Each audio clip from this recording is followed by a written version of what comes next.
उत्तर प्रदेश की राजनीति में विपक्ष को अचानक भगवान परशुराम याद आ रहे हैं। समाजवादी पार्टी और बहुजन समाज पार्टी दोनों ही दावा कर रही हैं कि वो सत्ता में आती हैं तो परशुराम की एक से बढ़कर एक प्रतिमा लगाएंगी। इसी बीच भगवान परशुराम पर जारी राजनीति में बीजेपी और कांग्रेस भी एंट्री मार ली है।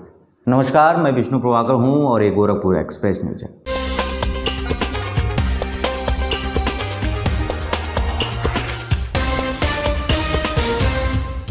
हिंदू धर्म में परशुराम को भगवान विष्णु का छठा अवतार माना जाता है और मान्यता है कि उनका जन्म उत्तर प्रदेश में ही हुआ था।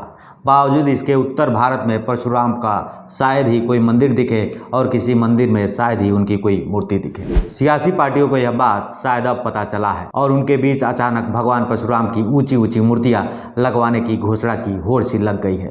पहले सपा, बसपा तो बाद में कांग्रेस और भाजपा भी इसमें कूद पड़ी। चलिए जानते हैं इसकी शुरुआत कैसे हुई।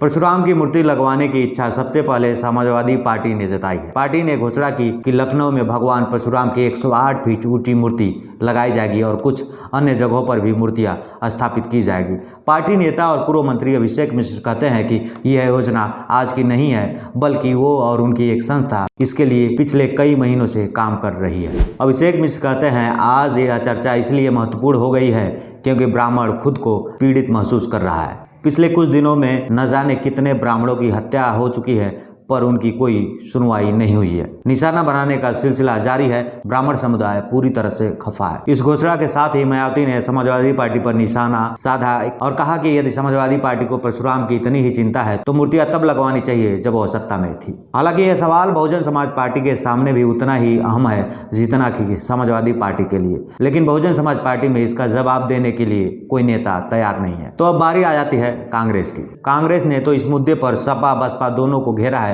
पूर्व केंद्रीय मंत्री जितिन प्रसाद ने दी प्रिंट के एक इंटरव्यू में कहा, जब उन्होंने ब्राह्मण चेतना संवाद की घोषणा की है उसके बाद ही सपा बसपा को ब्राह्मणों की चिंता सताने लगी है। इसके पहले जब ब्राह्मणों पर लगातार अत्याचार हो रहे थे तब दोनों दल चुप थे। वहीं बीजेपी ने कहा कि सपा बसपा परशुराम पर इसलिए राजनीति कर रही है क्योंकि दोनों पार्टियां मुद्दा विहीन हो गई हैं।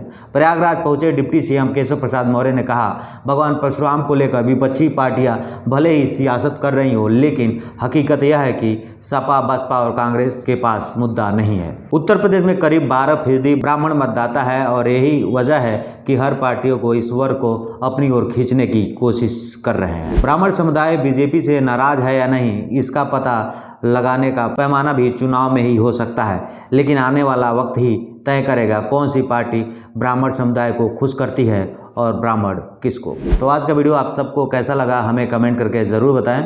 आपके मन में भी कुछ सुझाव हो तो हमसे पूछ सकते हैं। और ये वीडियो फेसबुक पर देख रहे हैं तो हमारे पेज को लाइक करें, यूट्यूब पर देख रहे हैं तो चैनल को सब्सक्राइब करें। गोरखपुर एक्सप्रेस न्यूज़ के लिए अभय राव के साथ मैं विष्णु प्रभाकर। जय हिंद।